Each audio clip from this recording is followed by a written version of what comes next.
బులెటిన్లో breaking news చూస్తున్నాం. నైజీరియాలో petrol tanker పేలి సుమారు 70 మంది మృతి చెందారు.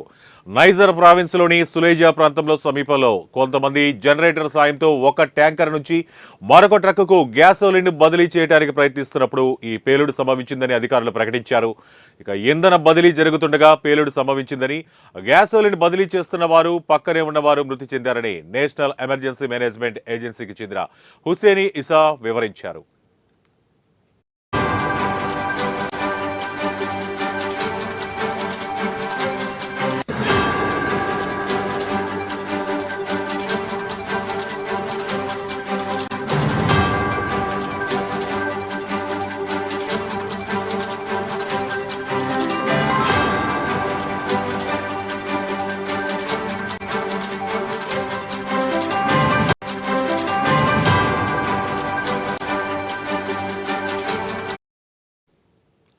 ఇక సహాయక చర్యలు కొనసాగుతున్నాయని తెలిపారు. ఈ విషయం గురించి నైజర్ గవర్నర్ మహమ్మద్ బాగో ఒక ప్రకటనలో మాట్లాడుతూ, రాష్ట్రంలోని డిక్కో ప్రాంతంలోని అనేక మంది నివాసితులు పెట్రోల్ ట్యాంకర్ నుండి ఇంధనాన్ని తీసేందుకు ప్రయత్నిస్తుండగా భారీ పేలుడు సంభవించిందని, ఆ ప్రమాదంలో చెలరేగిన మంటల్లో చుట్టుపక్కల ఉన్న వారంతా చిక్కుకున్నారని తెలిపారు.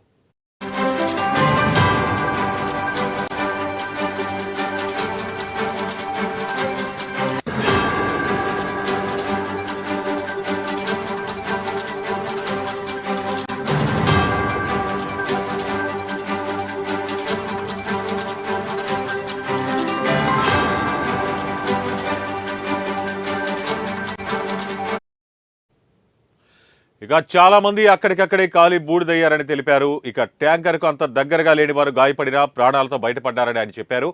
ఇక నైజర్ రాష్ట్ర ప్రభుత్వం స్థానిక మానవతా సంస్థలకు ఆ ప్రాంతంలో సాధారణ స్థితిని పునరుద్ధరించాలని పిలుపునిచ్చింది.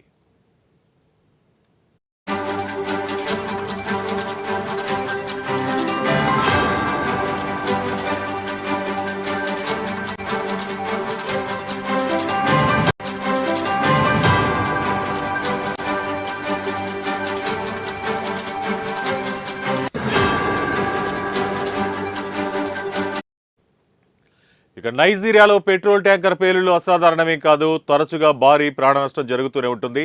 గత ఏడాది సెప్టెంబర్లో కూడా నైజర్లోని రద్దీగా ఉండే హైవేపై పెట్రోల్ ట్యాంకర్ పేలి కనీసం 48 మంది మరణించారు.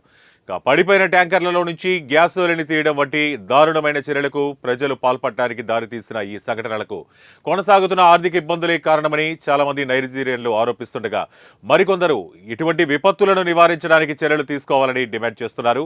ఇక కఠినమైన ట్రాఫిక్ నియమాలను పాటించాలని కూడా డిమాండ్ చేస్తున్నారు.